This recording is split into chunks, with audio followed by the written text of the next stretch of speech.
How does a loudmouth NBA star I am not a role model that over-gambles, gets arrested, and ejected from games become the leader of the best NBA show ever? And is that show in danger of disappearing soon? To find out, we have to go back to the beginning. This is the NBA on TNT story featuring Charles Barkley. Charles Barkley grew up in Leeds, Alabama, the first black baby born at a segregated all-white hospital. His father abandoned the family at a young age, but his mother remarried. Unfortunately, his stepfather was killed in an accident when Charles was 11. As a junior in high school, he stood only 5'10" and 220 pounds and didn't make varsity. There was no glimmer of NBA basketball nor broadcasting. That summer, he grew 6 inches to 6'4", then leading the team with 19 points and 18 rebounds en route to the state semifinals. Scouts did not flock to young Charles, with one exception. An Auburn assistant who saw him play had the following scouting report: "He's a fat guy who can play like the wind." Barkley would play 3 years at Auburn, making All-American, dazzling crowds with end-to-end highlights. Hey, oh, there goes Barkley.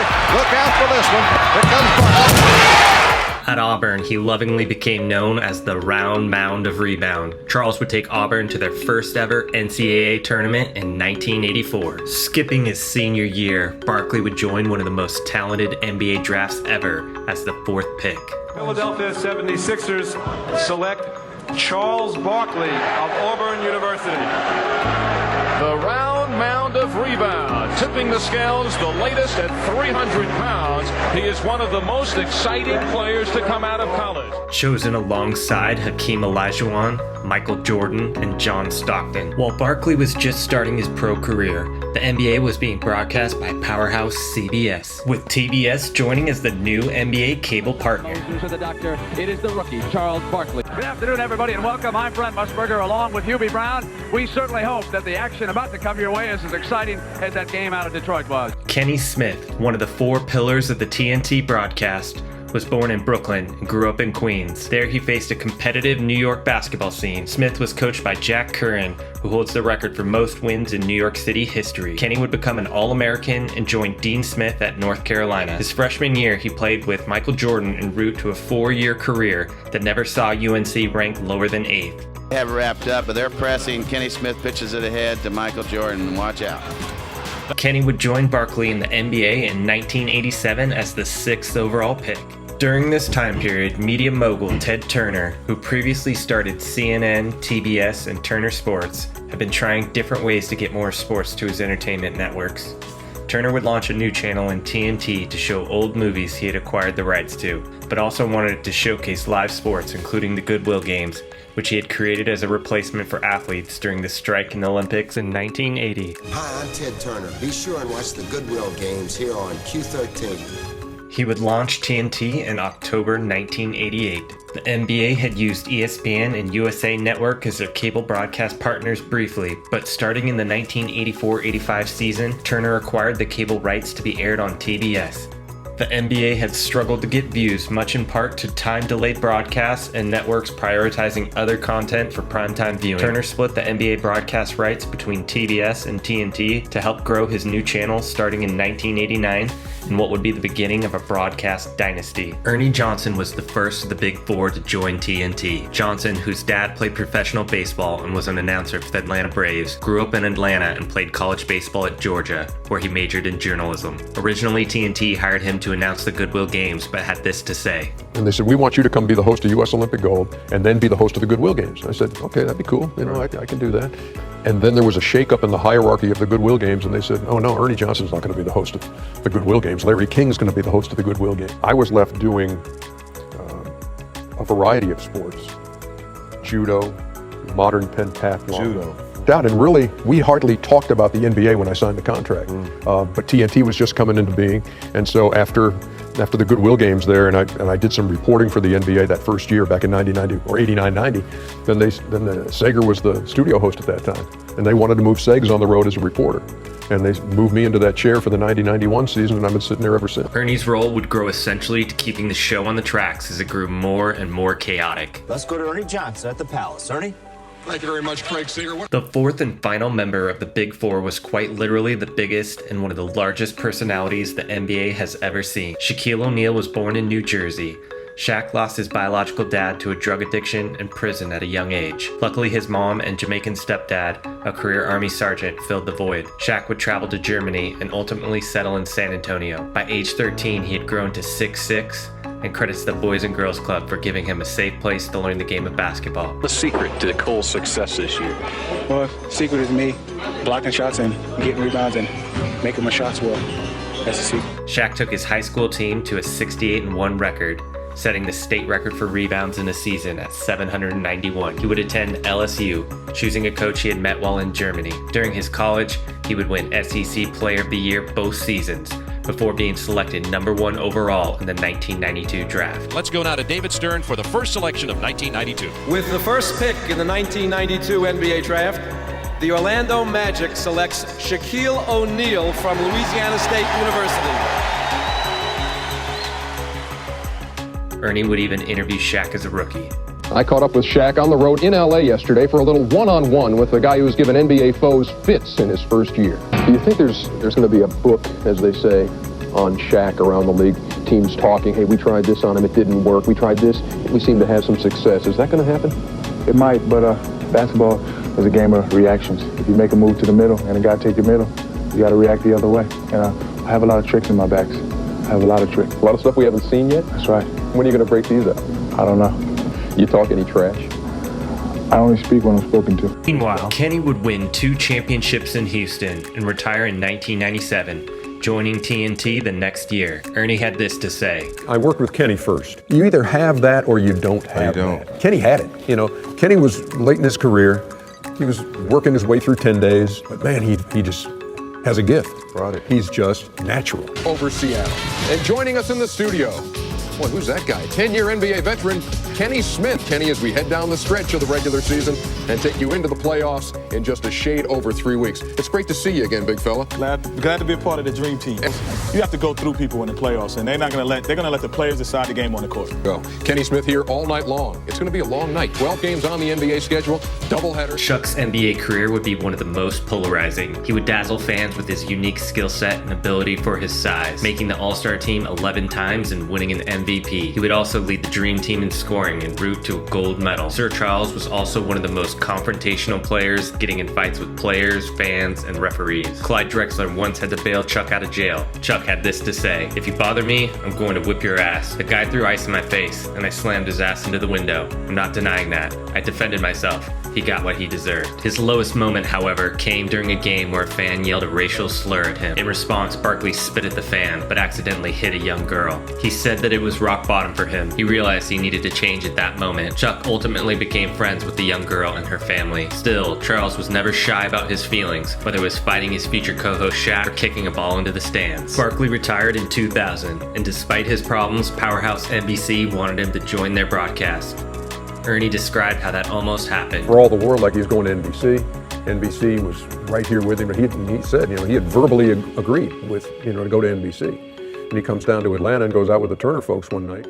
I don't know what that night was like, but it must have been good. Over with. Yeah, and so he signs with us. Chuck would add that he felt like Turner wanted him more, and that they promised to allow him to address social issues, leading to his debut. Charles Barkley back with you in Atlanta. Earlier tonight, the Bulls beat the Knicks. It's been a physical series, Charles, and some people going in said, hey, Michael Jordan is protected. They're not going to let the Knicks bang him around. Has that been disproven in the series? I don't think so. I think they've been beating up on Scottie Pippen, Horace Grant more than they've been beating up on Michael. They're going to protect Michael because he's their meal ticket, but they've been beating up on Scott and Horace pretty good. So Michael's been carrying the team the last couple games. He's going to have to keep doing it because the Knicks aren't backing down. Shaq would take the league by storm, dominating the NBA, becoming the first player ever to win Player of the Week his first week, while also being voted an all-star starter. By his third year, he would make the finals and would eventually win multiple championships with Kobe Bryant and Dwayne Wade. He always had something for the media, including a long list of self-acclaimed nicknames. Dead, and they threw me in the desert,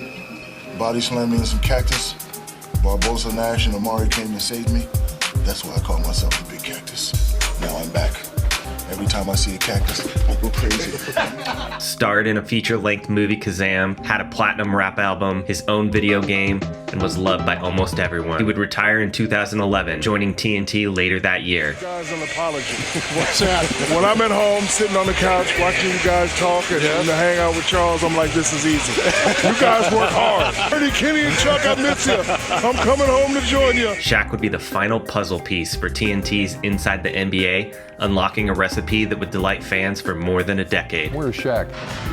Introducing the man in the middle, 7'1", Shaquille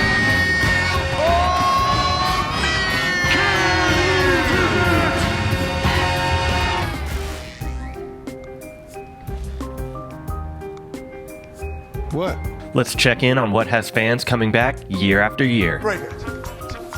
Oh, Chuckster. Oh, where to keep my money at, Kenny? I'm told he's 6'7". Hey, I can outrun Dick Bavetta right now. Do you want to take back what you said about Dick Bavetta? About racing Dick Bavetta? Ernie. A 67-year-old guy cannot run me. You got to be kidding me. Y'all thought 97-year-old Dick Bavetta could outrun me. Dick Bavetta will smoke you. Ernie, let me tell you something. Dick Bavetta will smoke you. You got to be kidding me. Ready, on your mark, get set, go! No. Charles is trying to cheat. Yo, the guy is he's trying to cheat. This is unbelievable. I'm saddened. I'm saddened by this. Seriously. On your mark, get set, go! Oh, okay. Oh, Chuck's good. Chuck is good. We have. Come on, Chuck. Yeah. People, see, here he is.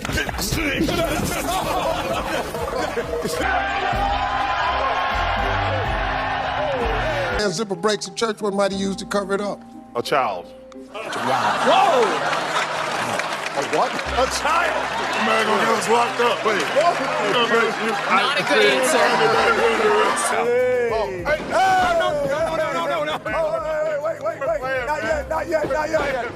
Not yet. Shaq, we're playing. Not yet. We're playing, Shaq. Get him, Shaq. Shaq. Go back to the Four Horsemen and guys like that. Actually, last time I... Hey. Why do you keep around me? Shaq, I'm hurt. You gotta hurt. Somebody tag. Calm down, Shaq. Wait. Count it. There you go. Inside the NBA broke away from the sterile, polished recap formats that most sports shows replicate. It found an organic way to let us into their true feelings, whether they were sadness, anger, confusion, or joy. They created a home for viewers to hang out with them, and it always felt like a place with a ton of laughs. Oh my God. With all the fun came controversy. Shaqtin' a Fool, a popular blooper segment, did lead to hurt feelings with JaVale McGee becoming a regular feature. It was more like a bully, I guess. Other players too didn't take to Chuck's criticism well. Kevin Durant responded this way after he had been criticized on the show. You coming back for the playoffs last year, so you really just been working on your game, trying to get back your timing and conditioning, really, to be honest, correct? Yeah. The TNT crew continued to win back fans by being open to making fun of themselves and having humility about their own shortcomings. Saturday Night Live even joined in the fun. As always, is Kenny the Jet Smith. Hey now. Sir Charles Barkley. Hey, great to be here, EJ. Tonight we welcome the newest member of the TNT family, Superman himself, Shaquille O'Neal. It's me, Shaq. I'm here now. I'm on TV. I'm Shaq. Man, Shaq, you gotta enunciate. You make me sound like Sidney Poitier. Ooh, Shaq, you got bars. Guys, settle down. You promised me that this year you cool with the hijinks and pranks and focus on basketball, okay? And hey, what was that? Oh, Kenny just dared me to throw a piece of bologna at Shaq's head. Ha, too bad you missed.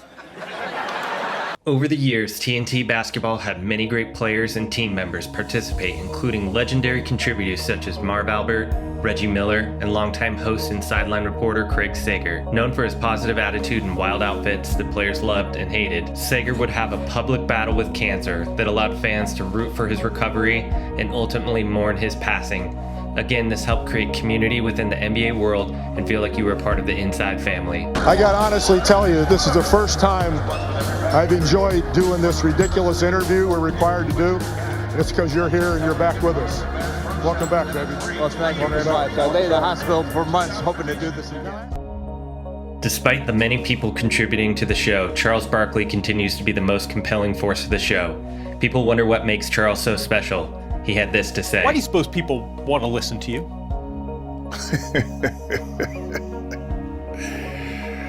I think they know that I'm going to be honest. I'm going to be fair. I don't have a hidden agenda. Not many people on TV that you can say that about. Chuck was always able to embrace his failures and learn from them. In 2008, he was arrested and suspended from the show for a DUI. Hey, Ernie, I'm glad to be back. And let me start by saying something. Clearly, everybody knows I got a DUI. That's unacceptable. That is 100% my fault. I let my family down clearly. I let TNT down clearly. I let T-Mobile down clearly. But also I let the NBA family down. You know, David Stern, who I think is the greatest commissioner in sports. All I can say is that will never happen again, and I'm sorry. That's all I can say. Charles isn't perfect, but his willingness to be vulnerable and account for that continues to bring fans in to cheer for him. But above all else, Barkley continues to see and speak up for the everyday person. I got picked to be Charles Barkley. When I'm at a hotel, those people who clean hotels work 3 times as hard as me and any other jock in the world. We just got the lucky straw. And if you think I'm better or I work harder, you're just stupid. Over the years, Charles said he was going to retire many times, but always came back. But in 2022, the Saudi fund who allegedly offered Tiger Woods $800 million to play on the LIV Golf Tour came recruiting Charles. Barkley had said it would take at least $60 million a year from LIV, but ultimately turned down their offers to return to a place he loves. The NBA on TNT is the network's longest-running regular program and the current longest-running NBA coverage partner. But in 2025, that may be in danger as their NBA contract will be up for negotiation. Deep-pocketed Amazon Prime and Apple TV have come forward and loom as threats to overpay for the TV right. In 2023, Chuck renewed his contract with TNT for up to $200 million over 10 years. But buried in the contract is a clause that allows him to opt out in 2025 if TNT loses its basketball rights. Despite this potential threat, TNT is confident it can keep NBA on its airwaves. In the world of basketball and entertainment, inside the NBA and Charles Barkley have left an incredible mark. We've laughed, cheered, and celebrated the game alongside Chuck, Ernie, Kenny, and Shaq. Through the highs and lows, their passion and laughter have been a source of joy that we hope will continue for many years.